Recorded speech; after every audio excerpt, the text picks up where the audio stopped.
is the Investor Connect podcast program. This is Hall T. Martin. I'm the host of the show, in which we interview angel investors, venture capital, private equity, family offices, and many other investor groups for startups and growth companies.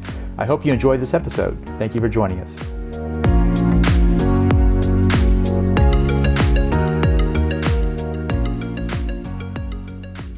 Hello, this is Hall T. Martin, the host of Investor Connect. I recently had the opportunity to join an AMA webinar with Merom and Louise Klein of Courage Growth Partners. In the webinar, we discuss how your enterprise culture can multiply your success at driving adoption. I hope you enjoyed this episode. Let me introduce Hi, I'm Merom Klein. I'm a business psychologist, leadership expert, and innovation leadership mentor. And I'll introduce my partner, Louise Klein. Paul told me to wait, Here so she I was comes. waiting. Hey, Louise, thanks for joining us. Tell us about yourself. Great. So Courage Growth Partners, and I met you through Keiretsu, through Merom as well. And what we do is we work with startups. You'll hear about some of our work in our presentation today. And what we look for, we're here to talk to you as investors and some of the things that are important that you keep in mind. So with just dangling that little tidbit, we'll move on. Great. So my experience with Merom and Louise is they provide invaluable expertise to startups that are learning how to pitch and giving great feedback on what they should do to connect with investors better. As we said, it's a great experience to have someone in a third party review your pitch and give you some feedback straight up, and then talk about what is important to the investor, as many startup founders are still trying to figure out how they're different from how the startup looks at the deal. But with that, let me pass it over to Merom to go and kick us off today on our webinar on how your enterprise culture can multiply your success in driving adoption. Great. Louise? Happy to take it. So, Hall, thanks for inviting us. David, thanks for all of the behind the scenes care. Thank you guys for joining. And happy to do it. So we want to talk about what is the culture, what's important about the culture of a startup company. Why do the very best startup entrepreneurs cultivate their company cultures as carefully as they do their products, their patent portfolios, and their custom and channel partner relationships? Now, if you're saying, hold on a minute, you leadership experts, these are startups, they're not big companies. Aren't they too small and too early stage to worry about the culture? Well, we'd reply, as soon as you have more than 2 or 3 people working together and 2 or 3 contractors or advisors, whether you're deliberate about it or not, you have a company culture. And the earlier you grab hold of it, cultivate it, take care of it, the easier it is to shape the culture you want, rather than wake up one morning and find you've allowed some not so great things to take root in the culture that then have to be reshaped and corrected. That part is expensive and time consuming to do. Moreau? So when it comes to your pitch, your pitch is really the first taste that investors have of the culture that you've created in your company. And what does a healthy culture look like? That's what you'd want investors to see. And it's easier to manage that impression of what they're getting about the culture if in fact that really is the culture that you've created, and what they see is something authentic rather than something staged. So that's what we're going to talk about today, is what does it take to create an authentically healthy culture? And then we can talk in a next session about how do you showcase and how do you present that. So there are 5 strengths that we look for in a healthy culture, and that we've researched over the years, and we built into an assessment that we put together for investors to look at your leadership and the culture of the company. And those 5 strengths, which I'm going to drop in the chat right now in a graphic. So the third of the factors is adhering to disciplines so that you make commitments you can execute on and keep earning a reputation reliability and dependability. The fourth is align interests so that you're building strong partnerships and so that you're putting we ahead of me and enlarging the pie for the people that come into your deal and the people that you bring on as suppliers and strategic partners. And the fifth is arousing passion by making it fun and establishing a can-do, make it happen enthusiasm that makes people want to be part of your energy field and makes them want to lean in and get in on what it is that you're working on. So let's start with the last one, arouse passion, because that's the one you feel most when you interact with the team. Let me give you an example. Back in our other country, Israel, I think you probably know it's been a pretty tough time right now. Virtually everyone is mobilized. Teammates, family members, people are serving in the reserves, kids are on and off school, people are attending funerals. Which companies would you predict have the highest level of success getting people to show up for work, getting them to take calls and answer emails, even while even while they are on reserve duty? And how do you get them to really bring that A game to their jobs when they are there?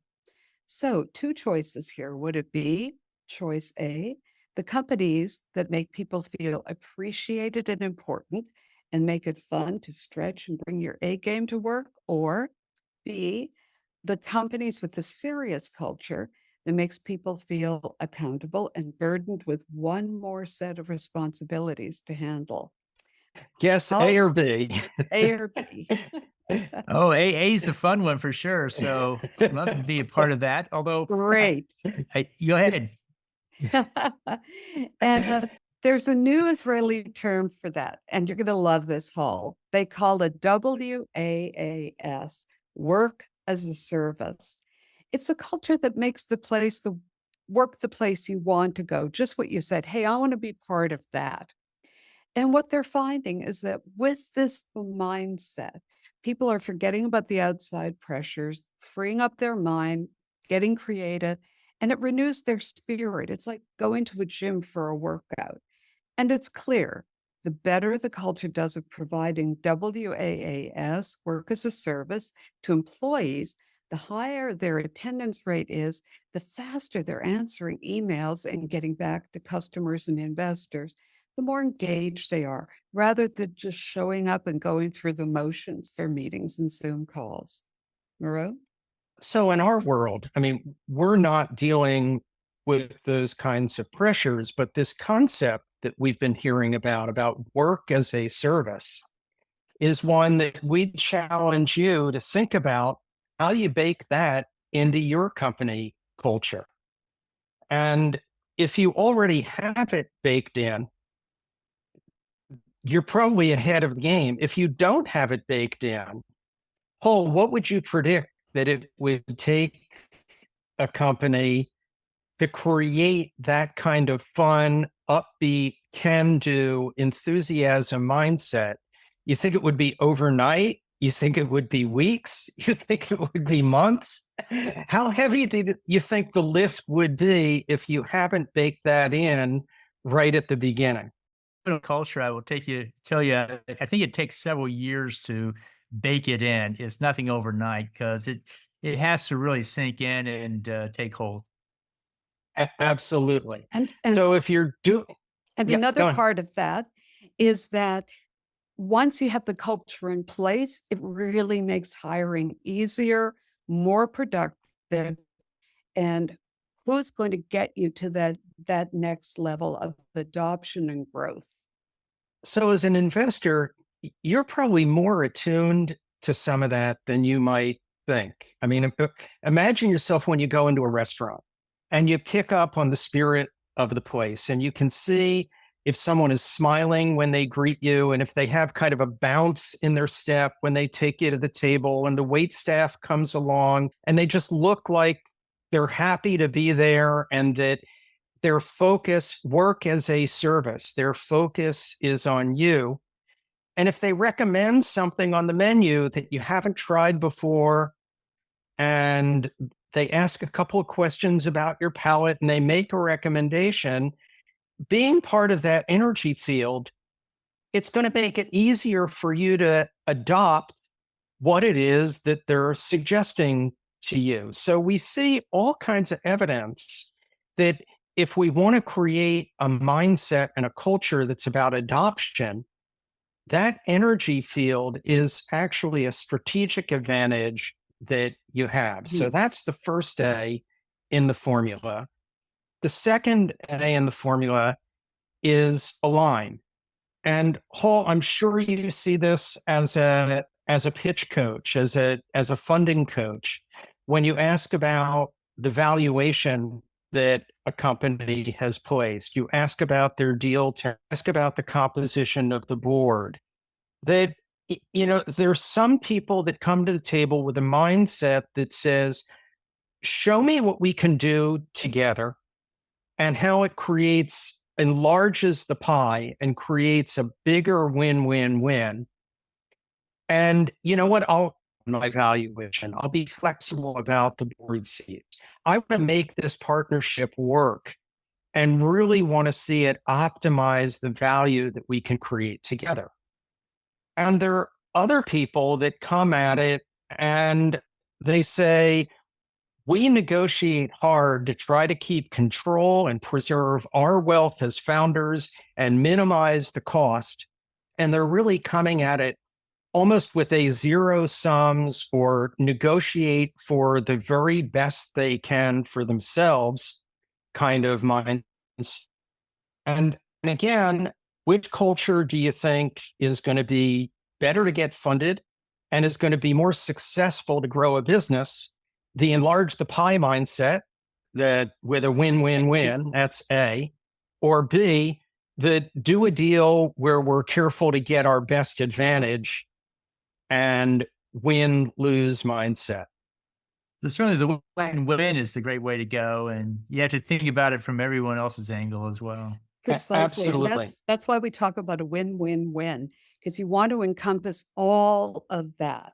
If you're just sort of stuck in that middle of that concentric circle, thinking what's best for me without going to the next level, and thinking about all those wins, you're not ready yet.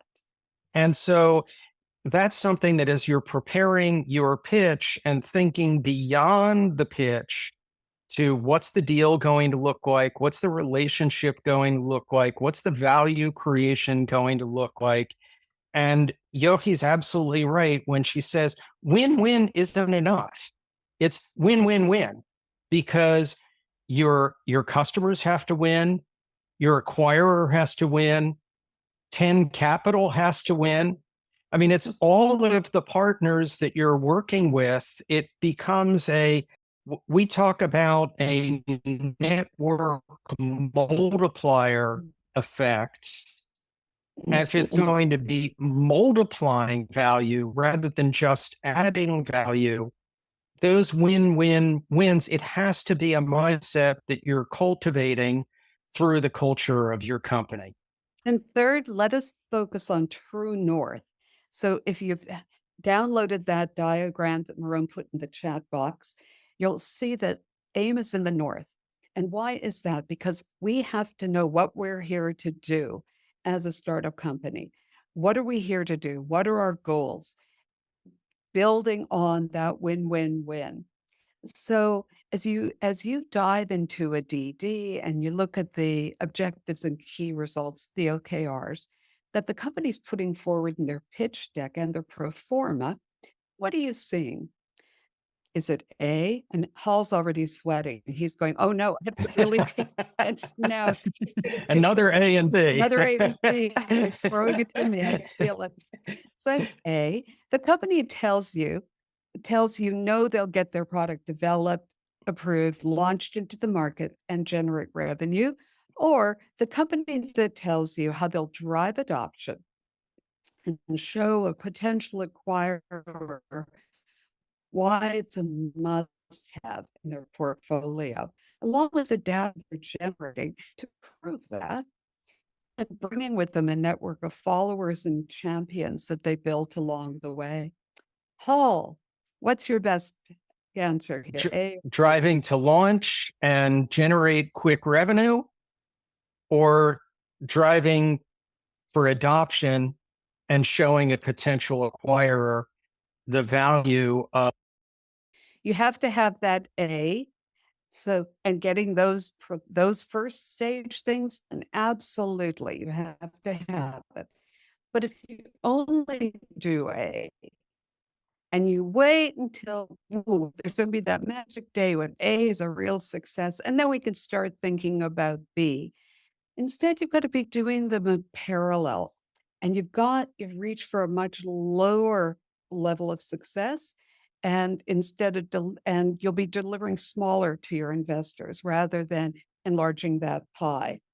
That's why AIM is so important here, because if you can convey that goal and why what you have is so different and answers an unmet need, go to attract investor attention, because they're going to be looking for the what's new, what's different, show me how it's different, and then show me the value it's going to add back to me. This is the point when you really should start thinking about what's my exit going to be. It could be way down the road, but what is it going to be?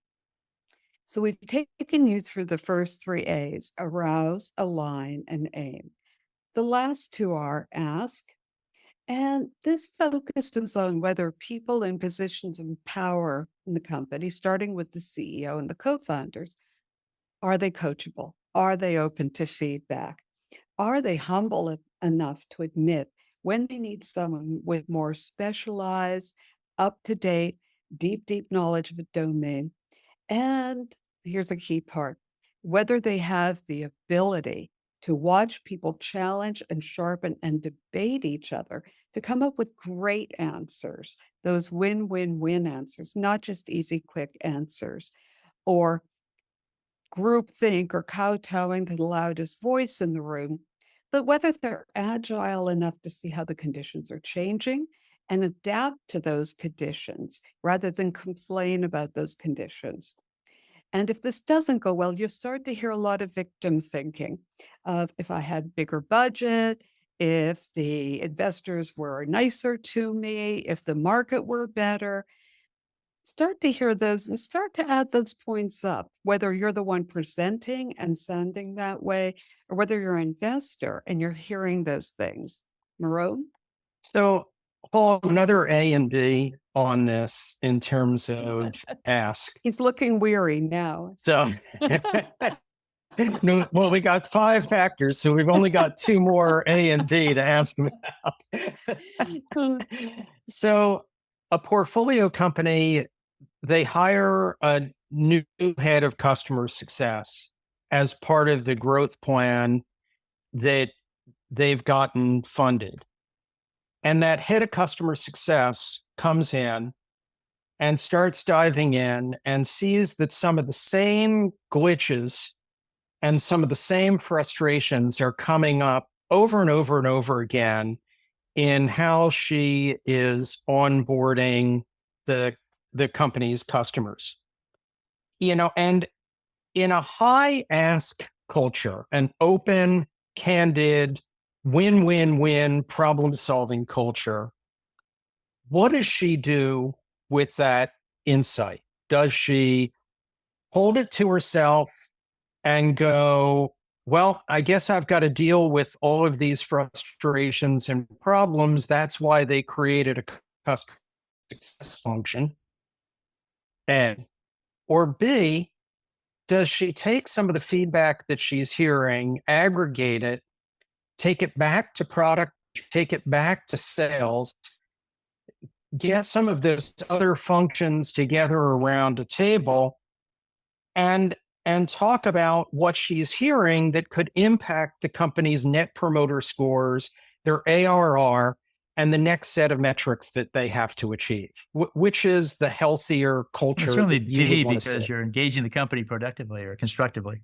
Absolutely. And again, if you're a startup founder, when do you start creating that receptivity, that openness, that kind of we learn from one another mentality? It's not when the customer success person is rattling people's cages Right. and starting to make people defensive. It's way in the earlier stages when you're even interviewing for that job, so that you're creating a culture of receptivity to that kind of feedback and a culture of openness and a culture of humility right at the beginning so that you can create those opportunities. And the last of the five factors is the one that's in the West on that graphic, is the one that we call adhere to disciplines. And again, it's something that we're seeing tested more and more in the cultures of our Israeli clients. And again, there's a tradition in Israel that started way back in the early days of Intel, putting big resources and becoming the largest private sector employer in the country. And there was a security crisis then, and a bunch of bombings and violent incidents. And the president of Intel Israel, his name is Dov Froman, and he wrote a book called Leadership the Hard Way. And what he documents in the book is he says, if I went to the board of Intel and I went to the other senior managers and I said, we've got a war going on. We need a little bit of slack on our deliverables. We're going to need to back down on our delivery dates. We're going to need you to cut us some slack. We'll get to things as we get to things. He says, nobody would have had a problem with that. They all would have said, okay. And the minute we got off the phone, they would have called the board together and gone, okay, how do we move our assets out of Israel? And so the only way we could preserve a place in the supply chain is we had to deliver every single thing on time, to quality, to spec. And it had to be done in a way that as if there was nothing going on. And it was not only vital to our enterprise, it was vital to the nation that we could deliver in that way. Well, that lesson has been learned. And so adhere to disciplines is something that we're seeing now baked into the culture of Israeli companies. And so if I've got to take my laptop with me on reserve duty and answer emails, I got to do it. It's about creating the trust. And there's an interesting bit of research that has evolved over the last 3-5 years. Paul, if we had asked you, what's more important to trust somebody? Is it, I like you, we've got a good vibe, we speak the same language, you're a good person I'd want to have a beer with, A, or B, it's you make a commitment and whatever is going on, I can trust you to deliver. Mm. Well, certainly B, because there's real commitment there. It's not just a casual thing. Absolutely. And so we're seeing that it's kind of an evolution. It used to be kind of almost a DEI kind of definition of trust, that if my heart's in the right place, that's enough. And what we're seeing more and more is you build trust by making commitments and delivering. And so again, if you're a startup, you're building a culture, what do you want to do that? We had a company come to Keiretsu, not an Israeli company, for funding. And they had a brilliant technology for a key production step in drug manufacturing that would save a drug manufacturer several $100,000 per batch if they adopted the technology. And they had great pilot data of what they'd done in the engineering studies. And the investment in that the capital investment to install that piece of equipment was less than $2 million for a drug company to do it.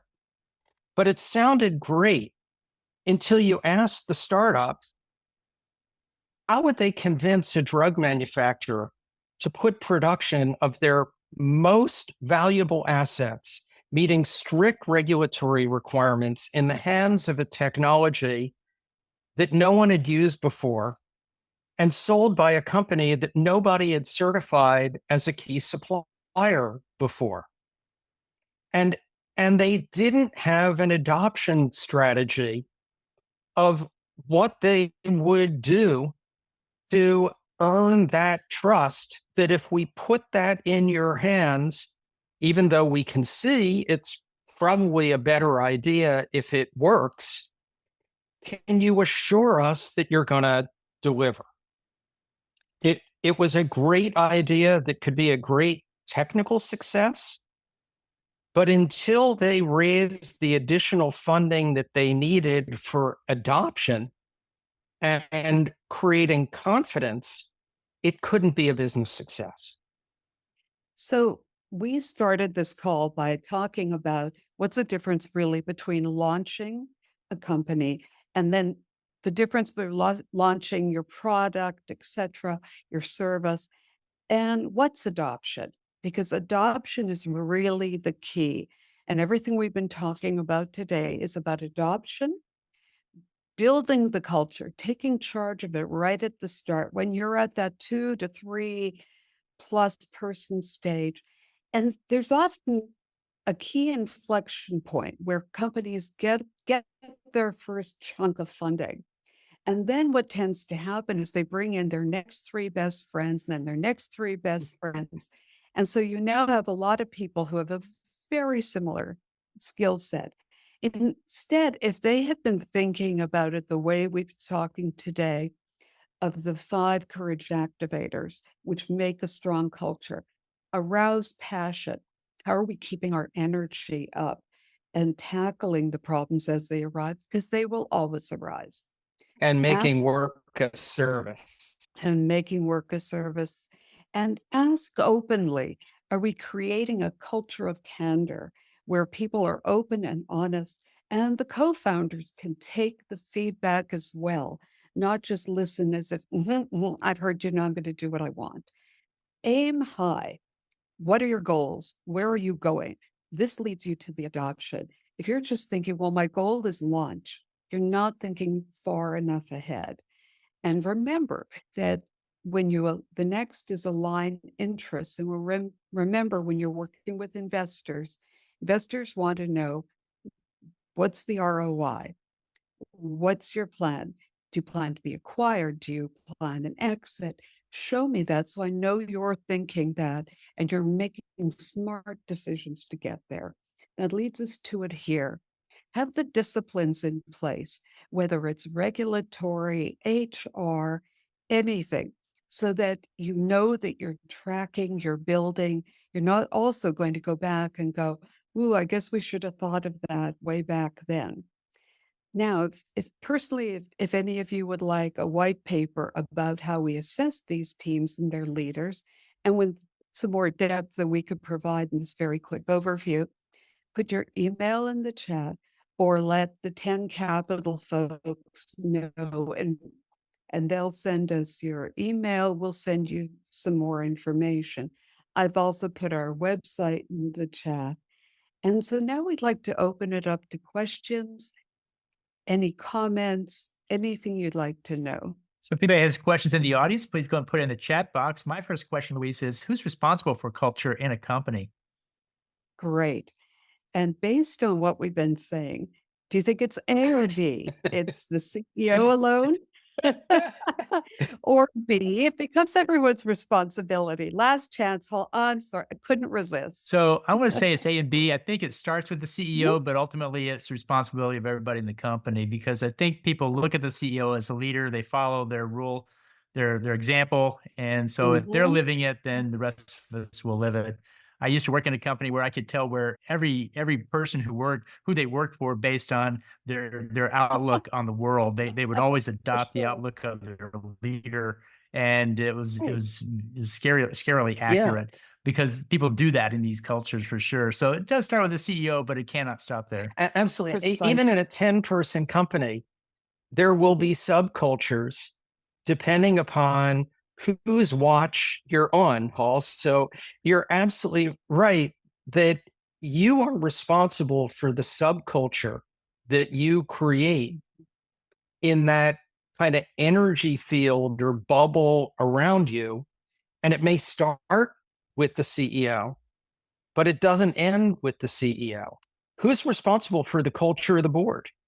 That's a good point. Who's responsible for the culture you establish in due diligence when you're building your relationship with your investors?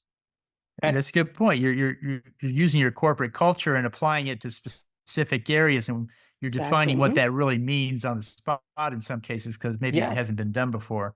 So it takes a while for the culture to seep out into every aspect of the business, and as the business grows, there's always new aspects to look at as well. So that's a good way of looking at it.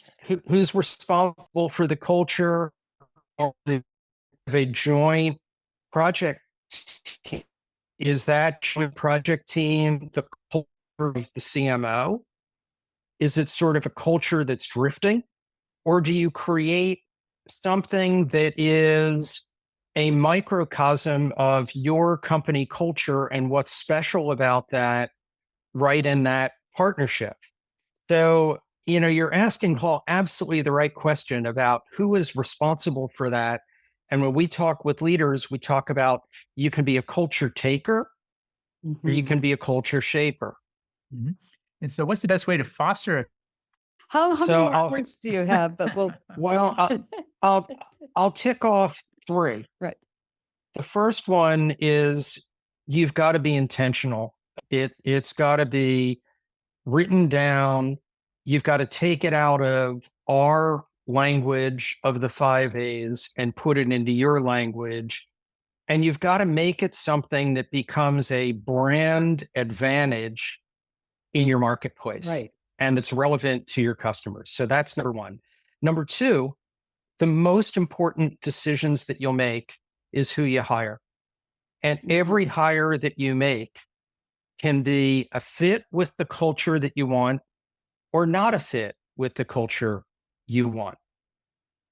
And so you've got to be intentional about who you hire. You've got to be intentional about who you bring into your board, because your board is going to help you shape the culture. And so the selection decisions, that's the second. The third is, what do you measure and reinforce? What do you reward? Right. What are your OKRs, your objectives and key results? If you're not measuring a net promoter score and you're not measuring the level of trust that customers have in you, you're not going to build that into your culture, even if it's written in your value statements and you think you've hired talent to do it. So those are 3 things that I would put right off the top of what you've got to do to shape a culture. And then, of course, there's how you model it, how you walk the talk, what's in your energy field when you're around the place. And as you said, Hall, it's you worked in a large company. Are you the kind of boss that people want to be with and work with? And that's going to make work a service. Yeah, no, those are great points. I was thinking hiring and compensation were the key factors for sure.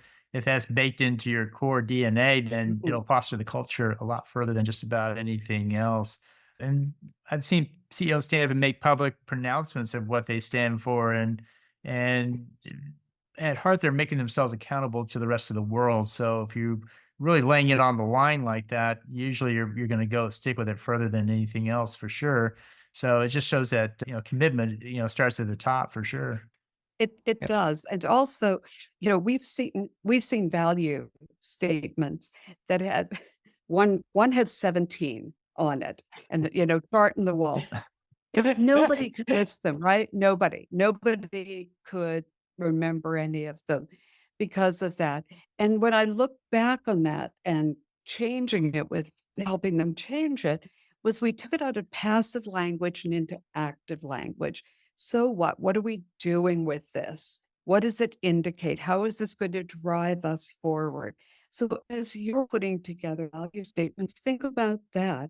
What is this showing about us? Because it's talking about us, but it's in relation to that building that win-win-win. It's not just a passive statement. And I would think, Hall, that a group like yours that's really bringing investors and companies together, there's an education of investors as well of what to look for. There's an investment group that we've seen that talks about network multiplier effect. I mean, that's really their term that they coined. And so they're constantly in their diligence looking at, do you have a culture and are you fostering a culture where you're creating a network that has cohesion to it, where people are becoming champions and proselytizers for you, and looking at that as something that's a value multiplier in a financial sense of that you'll be able to calculate when it comes to the acquisition time, what's somebody going to pay for that as part of their portfolio. And so there's also an educational value for 10 Capital, and we know you do this with investors, of helping them make better due diligence decisions and really make better decisions about who they're investing in and the capability that a company has to multiply value creation. Well, it's certainly a competitive advantage to have a culture that fosters what's important to that industry. And life science, for example, quality is a key factor, as well as, perseverance, staying with it for a long period of time, because many of the life science deals we see are, take a long time to come to fruition, and you have to be long-term committed to those things to see them all the way through.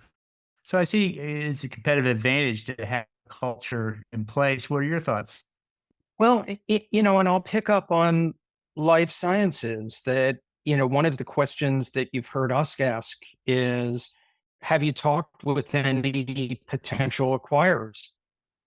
And a company says to us thing like, no, we're just focused on what we have for development and getting to the next regulatory hurdle. That'll come. It's not what we're focusing on yet. And again, then we can sort of read into that, well, you're building a launch culture, not yet an adoption culture, because even though it might be too early to do a deal, it's not too early for companies to have you on their radar and be telling you what they're looking for and be telling you what they want your clinical trials to demonstrate, or your IND to give you permission to do in your clinical trials. And again, it's, are you aligning? Mhm. Are you asking? Are you aiming?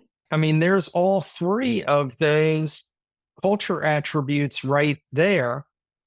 And it's setting a trajectory of where they're going in addition to launching, getting the product ready for launch. That's a good point. These go through different phases, and we're always looking to see if they have the exit in mind, and they're making decisions according to that, versus we'll worry about that later, if ever. And you end up funding what I call a lifestyle business. This is just a great business for us Right. because we're just, making so much money off the investors and the government grants that we just don't want to give this up. But I have seen that. But you're also really thinking about where, the investors do need to get paid back, the employees do need to get a payout. And at some point, we do need to wrap it up. And they're keeping that in mind as Yeah. well. But, Absolutely. well, it's been great talking with you guys today. I really appreciate the thoughts we've had here. The work as a service is a great concept. We're still unpacking that. Need to have you back so we can really dig into that one itself. But thank you so Love much to. for all the great concepts here around culture as well. Investor Connect helps investors interested in startup funding. In this podcast series, experienced investors share their experience and advice. You can learn more at investorconnect.org. T. Martin is the director of Investor Connect, which is a 501c3 nonprofit dedicated to the education of investors for early stage funding. All opinions expressed by Hall and podcast guests are solely their own opinions and do not reflect the opinion of Investor Connect. This podcast is for informational purposes only and should not be relied upon as a basis for investment decisions.